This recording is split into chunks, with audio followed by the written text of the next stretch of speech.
Good morning, students. Today we are starting our class through videos. You all have books from Honeycomb. The first we will read first chapter. Now open your books, your book, and take your pencils and pens. You should underline.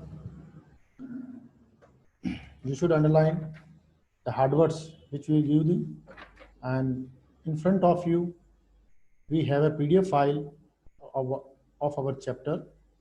Now I will tell you about the chapter. The chapter's title is Three Questions. Here we see at the time I will teach you some hard words on the screen. You should learn and that.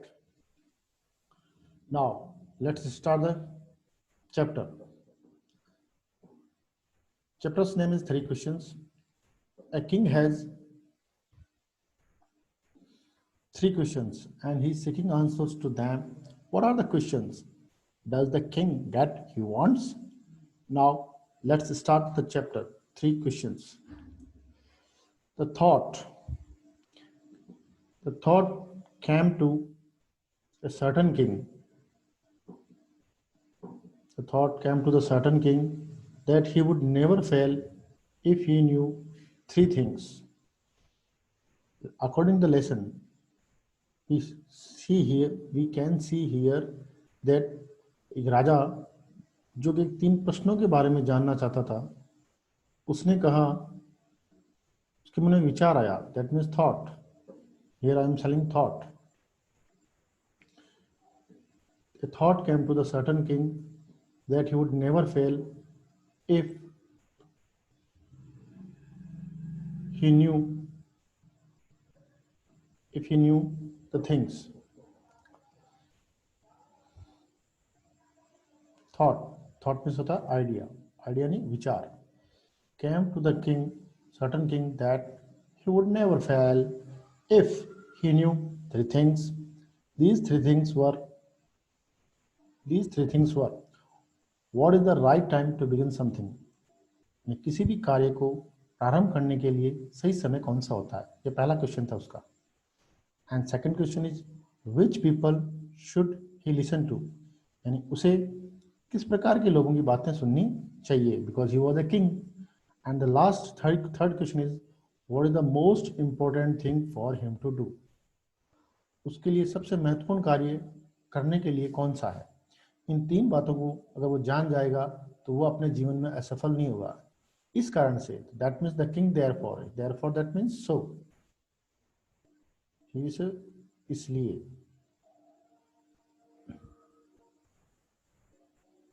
The king therefore sent messengers here, संदेशवाहक, जो अपने संदेश को लेके जाते हैं. In the olden time, the king used to send their message through messengers throughout the kingdoms. His kingdom यानी राज्य. राजा का राज्य होता है उसे बोलते हैं kingdom.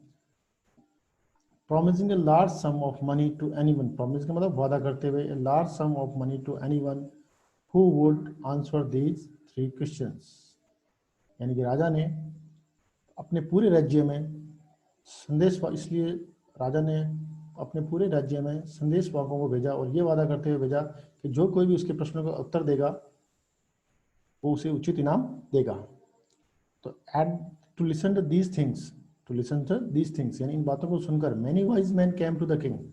जो राजा ने वादा किया था उसको सुनते हुए कई जो बुद्धिमान व्यक्ति थे वो राजा के पास आए. But they all answered his question differently. लेकिन उन सभी ने उसके प्रश्नों का भिन्न उत्तर दिया. डिफरेंटली मतलब भिन्न अलग उत्तर दिए उसके. तो जो पहला क्वेश्चन क्या था? which is the right time to begin something? तो in reply to the first question, some said the king must prepare a timetable. तो किसी ने कहा कि राजा को क्या करना चाहिए? राजा को एक समय सारणी बनानी चाहिए. and then follow it strictly, और इसे कठोरता से पालन करना चाहिए. yes, the word is here I am these follow का मतलब अनुसरण करना. पालन करना या अनुसरण करना।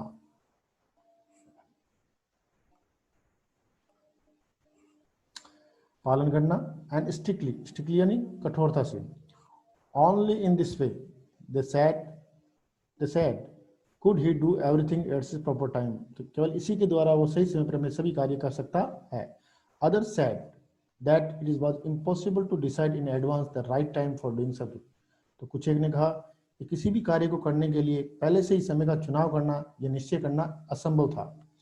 The king should notice all that was going on, राजा को जो भी चल रहा है उस पर ध्यान देना चाहिए। उन्होंने कहा राजा जो भी चल रहा है उसको चाहिए अवॉइड फुलिश, अवॉइड यानी बचना, अवॉइड मीन्स बचना, इन यानी फुलिश यानी मूर्खतापूर्ण कार्यों से बचते हुए सभी विषयों का ध्यान रखना चाहिए। तो ये पहला क्वेश्चन का आंसर था, उन्होंने दिया अलग अलग। लेकिन अब हम देखते हैं कि यहाँ पर जो चैप्टर है उसमें ड्राइंग आई है। अब मैं आपको दूसरी जो पीडीएफ है वो दे रहा हूँ और ये सब क्लियरिंग कर रहा हूँ ताकि आपको अच्छे से समझ में आ जाएंगे। Yes, now let's always do what ever seemed necessary, always do whatever seemed necessary।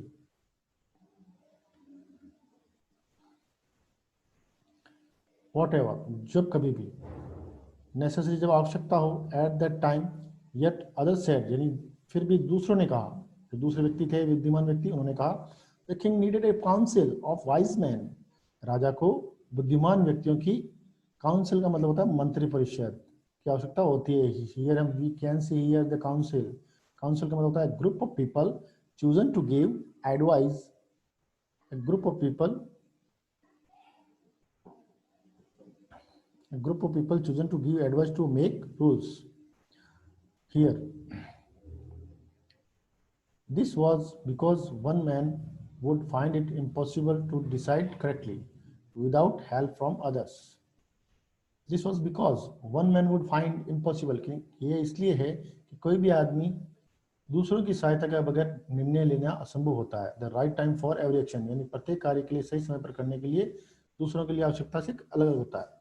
But then other said, लेकिन दूसरों ने कहा that there were some things which could be urgent, इन कुछ ऐसी बातें होती हैं जो बहुत ही महत्वपूर्ण होती हैं और इन बातों को these things could not wait for the decision of the council, और ये बातें हैं यानी ये कार्य मंत्री परिषद के निर्णय का इंतजार नहीं कर सकती। यानी इन शॉर्ट उन्होंने कहा कि ऐसे कुछ जीवन में ऐसे बहुत सारे कार्य होते हैं जिनका मंत्री परिषद के निर्णय से, मंत्री परिषद का जो निर्णय होता है उसका इंतजार नहीं किया जा सकता। In order to decide the right time for doing something, in order to decide right time for doing something यानी किसी कार्य को करने के लिए उचित समय का निर्णय लेना। Is necessary to look into the future, ये आवश्यक होता है। इट इज नेसेसरी, नेसेसरी का मतलब क्या होता है आवश्यक, to look into the future भविष्य में देखना। And only magician can do that, और केवल जादूगरी ऐसा कर सकते हैं। यानी कहने का मतलब यहाँ पे ये हुआ कि कुछ लोगों ने राजा को ये सलाह दी कि पहले से किसी चीज को देखने के लिए हमें भविष्य के बारे में पता होना चाहिए और केवल ये कार्य केवल मैजिशियन ही कर सकते हैं। या आपने यहाँ नोटेड किया होगा मैजिशियन का मतलब होता है जादूगर। The king therefore would have to go to the magician, इसलिए राजा को जादूगर के पास जाना पड़ेगा। यानी अपने प्रश्नों का उत्तर जानने के लिए राजा को कहाँ जाना पड़ेगा, जादूगर के पास। यानी कि उनके अलग अलग एक्सक्यूज हुए, अलग अलग एक्सक्यूज में अलग अलग उन्होंने एक्सक्यूज दिए कि भाई अगर उनको जाना है तो राजा के पास जाना पड़ेगा उनको। अब राजा के पास कोई ऑप्शन नहीं था, तो राजा ने यही सोचा कि मुझे कुछ ना कुछ करना पड़ेगा। तो उसने क्या किया, तो उसके बाद in their answer to the second question,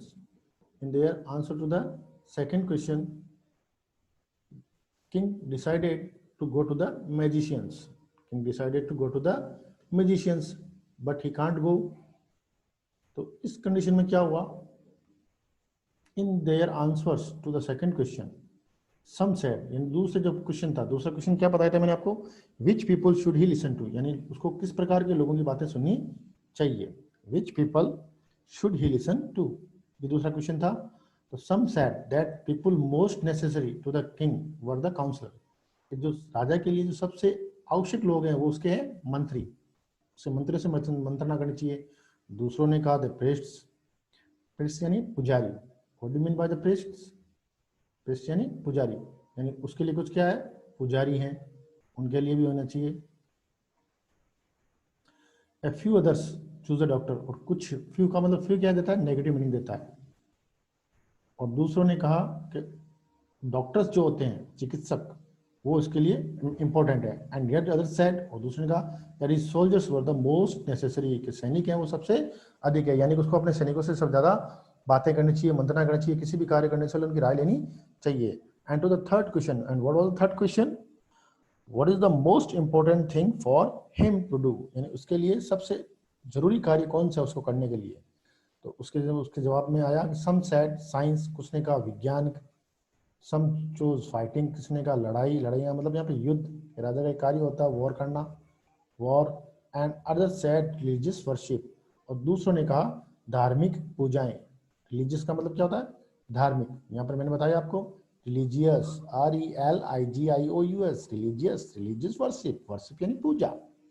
as the answers to his questions were so different, जैसा कि जो उत्तर थे, आंसर्स थे, वो बहुत ही अलग अलग थे सभी का। The king was not satisfied, तो राजा उनसे संतुष्ट नहीं था। एंड गेव नो रिवार्ड, और उनको कोई इनाम नहीं दिया उन्होंने। इनाम कहाँ से देता वो, he was not satisfied with them. Instead, instead का मतलब के बजाय, इसके बजाय, इंस्टेड का मतलब क्या होता है, के बजाय। He decided to seek the advice of a certain hermit, तो उसने एक hermit, first of all we will see the hermit here. Hermit, hermit यानी a person who lives alone and leads a simple life, एक व्यक्ति जो कि अकेला रहता है और साधारण जीवन जीता है। That means we can say in the Hindi साधु, है ना। Who was widely noun for his wisdom, जो कि अपनी बुद्धिमानी, विजडम में दैट मीन्स बुद्धिमानी, विजडम के लिए जाना जाता था, नाउन यानी जाना जाता था, और जो कि अपनी बुद्धिमानी के लिए जाना जाता था, उससे सलाह लेने का निश्चय किया। The hermit lived in a would, yes here is the word again, would, would यानी जंगल। तो जो हर्मिट था, वो साधु था, वो कहाँ रहता था, जंगल में रहता था। विच ही नेवर लेफ्ट, जिसको उसने कभी नहीं छोड़ा था, जिसको उसने कभी नहीं छोड़ा था। ही सा नो वन, सिंपल पीपल, जब उसने क्या देखा, उसने क्या देखा, ओनली सिंपल पीपल, सिंपल लोगों को देखा था उसने, और कहीं भी देख नहीं सकता था वो। इसलिए राजा ने क्या किया, उसके पास जाने के लिए राजा उसके पास एक साधारण कपड़े में गया, जैसे कि यहाँ लिखा हुआ है, and so the king put an ordinary clothes. Yes, what do mean buy put on, put on यानी पहनना, पुट ऑन दैट मीन्स क्या होता है, पुट ऑन यानी क्या होता है, पहनना। उसने साधारण कपड़े पहने राजा ने, और वहां पर जाने का निश्चय किया। जो ही राजा वहां पे जाता है, जैसे कि मैं आपको एक बार और अंडरलाइन करवाना चाहूंगा यहाँ पे, पुट ऑन, पुट ऑन का मतलब क्या होता है, पहनना, पहनना। This is a phrasal verbs, ये क्या होती है, फ्रेजल वर्ब्स होती है, ठीक है। Before he reached the hermit's hut, the king left his horse with his bodyguard. तो साधु की झोपड़ी में राजा के जाने से पहले अपने राजा अकेला गया। बॉडीगार्ड का मतलब क्या होता है, अंगरक्षक, जो बॉडी को गार्ड करता है, अंगरक्षक। As the king came near the hermit's hut, जो ही राजा साधु की झोपड़ी के पास आया, ही saw the hermit digging the ground in front of his, तो उसने साधु को उसके सामने गड्ढे को खोदते हुए देखा, गड्ढे को खोदते हुए देखा। यानी जब वो राजा वहां पे पहुंचा, तो उसने वहां पर उसने देखा कि जो साधु था वो क्या कर रहा था, गड्ढा खोद रहा था, गड्ढा तो खोद रहा था राजू। ही greeted the king and continued digging, उसने राजा का अभिवादन किया, उसने राजा का अभिवादन किया और अपना काम निरंतर जारी रखा। राजा ने डिगिंग, डिगिंग का मतलब क्या होता है, खोदना। The hermit was old and weak, here the hermit was old and weak, राजा क्या था, बहुत sorry, hermit was old and weak, साधु जो था वो बहुत ही कमजोर और बूढ़ा था। and as he worked he breathed heavily, और जो उसने कार्य किया उसने जोर से सांस लिया, यानी कहने का मतलब जो बेकार थक गया था। ब्रीथ, ब्रीथ का मतलब क्या था, सांस लेना। ही ब्रीथ हैविली, जो जो कार्य कर रहा था उसको थकान हो रही थी। The king went up to the hermit, तो राजा साधु के पास गया एंड सेड, और कहा, I have come to you wise hermit to ask you to answer 3 questions. उसने कहा कि बुद्धिमान सन्यासी, मैं आपके पास 3 प्रश्नों का उत्तर जानने के लिए आया हूं। How can I learn to do the right thing at the right time. उसने पहला क्वेश्चन रखा कि how can I learn to do the right thing at the right time, कि मैं सही समय पर सही कार्य कैसे कर सकता हूँ। Who are the people I need most, यानी मुझे सबसे आवश्यक लोगों की आवश्यकता कौन सी, यानी ऐसे मुझे कौन से लोग हैं जिनकी मुझे सबसे ज़्यादा आवश्यकता है। And what affairs are the most important, और कौन से कार्य सबसे महत्वपूर्ण हैं। तो ये 3 क्वेश्चंस पहले मैंने बताए थे आपको। What is the right time to begin something, which people should he listen to, and what is the most important thing for him to do. That hermit listened to the king but did not speak. तो साधु ने राजा की बात सुनी लेकिन कोई उत्तर नहीं दिया। He went on digging, वह खड्डे खोदते रहा, यानी उसने खड्डे खोदना जारी रखा। यस, देखिए went is the verb, here we see went is a verb, but went on का मतलब होता है continue. went on is also phrasal verb जिसका अर्थ होता है कंटिन्यू, CONTINUE, कंटिन्यू यानी जारी रखना। You are tired said the king, जब राजा ने उसको काम करते हुए देखा तो उसने कहा आप थके हुए हैं। Let me take the spade, spade मतलब क्या होता है कुदाली, जिससे हम खड्डा खोदते हैं। And work in your place. Thanks said the hermit, तो सन्यासी ने उसको धन्यवाद कहा। Giving the king is spade, यानी अपनी कुदाली देते हुए उसको धन्यवाद कहा। Then he sat on down on the ground, और तब वह जमीन पर बैठ गया। अब यहाँ पर जमीन पर बैठने के बाद आपको पता है राजा देख रहा था। उस समय राजा के पास कोई ऑप्शन नहीं था और राजा काम करता गया और खुद खोदता गया। इसके बाद when the king had the 2 beds, beds का मतलब क्या होती है, क्यारियां। क्या होती है, हम लोग देखते हैं क्यारियां। क्यारी, राजा जो था क्यारियां खोद रहा था। उसके बाद repeated his questions, he stopped. Beds का मतलब क्या होती है, क्यारियां, जो हम लोग अक्सर अपने घरों के आसपास खोदते हैं, beds. He stopped and repeated his questions, उसने काम करना बंद कर दिया और पुनः अपने प्रश्न दोहराए। जो 3 प्रश्न थे उसके। The hermit gave no answer, राजा ने साधु ने उसको कोई जवाब नहीं दिया। But stood up stretching out his hand for the spade, अपने हाथ फैलाते हुए खड़ा हो गया और कुदाली के लिए अपने हाथ फैलाते हुए खड़ा हो गया। स्ट्रेच का मतलब फैलाना। Now you rest and let me work, but the king did not give him the spade and continue to dig, लेकिन राजा ने उसको कोई भी जो है वो स्पेड नहीं दी और उसने काम करना जारी रखा। अब राजा की बात उसके, जब सन्यासी ने कहा now you rest and let me work, but the king did not give him the spade and continue to dig. 1 hour passed, 1 घंटा गुजर गया। Then another, that means time was going on, समय गुजर रहा था। The sun went down behind the trees, सूर्य है वो पेड़ों के पीछे चला गया। दैट मीन्स सनसेट हो गया, यानी कि सूर्यास्त का समय हो गया था। And at last the king stuck the spade into the ground and said, और अंत में राजा ने जमीन पर कुल्हाड़ी को पटकते हुए, स्टक का मतलब यह फेंकते हुए या पटकते हुए कहा और पूछा, I came to you wise man for an answer to my questions, तो मैं मेरे प्रश्नों के उत्तर जानने के लिए आपके पास आया हूँ बुद्धिमान व्यक्ति। इफ का मतलब क्या होता है, यदि। इट मीन्स क्या होता है, यदि। इफ का प्रयोग हम जनरली बैड के लिए करते हैं। जो कंडीशनल सेंटेंसेस होते हैं, स्पेशली जो शर्त वाले वाक्य होते हैं, उनके लिए हम इफ का प्रयोग करते हैं कि if you can give me know answer, यदि आप मुझे कोई उत्तर नहीं दे सकते हैं, टेल मी सो, मुझे ऐसा बताइए, and I will return home, और मैं घर लौट जाऊंगा। Here comes someone running said the hermit, देखिए कोई दौड़ता हुआ आ रहा है, साधु ने कहा। और इस तरह से ये हमारा फर्स्ट पार्ट का चैप्टर पूरा हो गया है। जहाँ तक मुझे मानना है आपको आज समझ में आया होगा। This not was a hard chapter, इतना हार्ड चैप्टर नहीं था। तो आज के लिए हम इतना ही करेंगे, और इन द नेक्स्ट टर्म और the next content we will read the second part of the chapter. Stay happy, stay safe. Bye bye.